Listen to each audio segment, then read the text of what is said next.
بس په دې غرض کوم زه تمام عبادتونه چې بوډۍ مور به جنت ته زه یو ځل وګورم. تا پښتون نه یې نو ځکه زری د تبې مریض خلک کې زه چې یوه د ماکو شي پوره سل په وګورم. وړوکې شم غزل وایم چې خفه یم چې دغه وسوسه مې کړې نه وې او د چا د واپسۍ دومره اسره مې کړې نه وې. د خولې نه مې رښتیا خبرې ادا کېږي یا خدایه د شرابو دا نشه مې کړې نه وې. د خولې نه مې رښتیا خبرې ادا کېږي یا خدایه د شرابو دا نشه مې کړې نه وې. او په کلي کې د ناستې نه پېغور د خلکو ویستم او جینۍ چې ستا په پلار باندې جرګه مې کړې نه وې.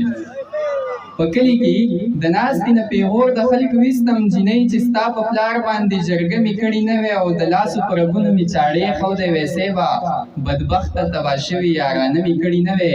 د دار سر ته مې بیا یې ټول غدار غږېږي حکیم د ریاست نه چې ګیله مې کړې نه وې. ویلی یې که خوله اخلې نو راشه چې یې درکم ویلی یې که خوله اخلې نو راشه چې یې درکم ارمان افسوس توبه مې کړې نه وې.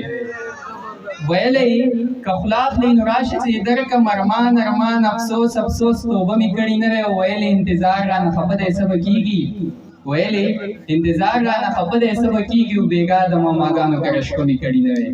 غزل ویمه چې د غمونو جل وهلی یو میوه راپورې نشته د غمونو جل وهلی یو میوه راپورې نشته او ما به غاړه وې درکړې خو سینه راپورې نشته. د غمونو جل وهلی یو میوه راپورې نشته او ما به غاړه وې درکړې خو سینه راپورې نشته. او دا چې ساه اخلم ژوندی یم سر مې بر بې ګناه یم ګنې کومه یو تهمت دی چې هغه راپورې نشته. او ټول پښتون ولس ته دا شعر رالېږي چې ما به منډه وې ګټلې د دنیا نه خو بس وجه ما به منډه وې ګټلې د دنیا نه خو بس وجه زه یم جنګ ځپلی سیبه یوه خپه راپورې نشته. ټول حواس مې سلامت دي زه یې ښه په درد خبر یم دا جینۍ په کوم دلیل وایي چې زړه راپورې نشته. او دا چې څه هم دي جانانه ستا د مینې برکت دی چې جامو باندې تڼۍ د ګرېوانه راپورې نشته. او که خبرې کوې شوې نو د کونډې ښځې کور به داسې چغې وې وهلې چې تمبه راپورې نشته. که خبرې کوې شوې نو د کونډې ښځې کور به داسې چغې وې وهلې چې تمبه راپورې نشته. او یا یخني د ډېره شوې یا پې درد دی مور مې ویله او یا اولیدلې د چرړۍ د زنګانه راپورې نشته. یا یخني د ډېره شوې یا پې درد دی مور مې ویله یا اولیدلې د چرړۍ د زنګانه راپورې نشته. او ما خوړلې نه خبر یم دا د قام ښاغلي وړي ما نه مه غواړئ کربونه د چا یوه راپورې نشته.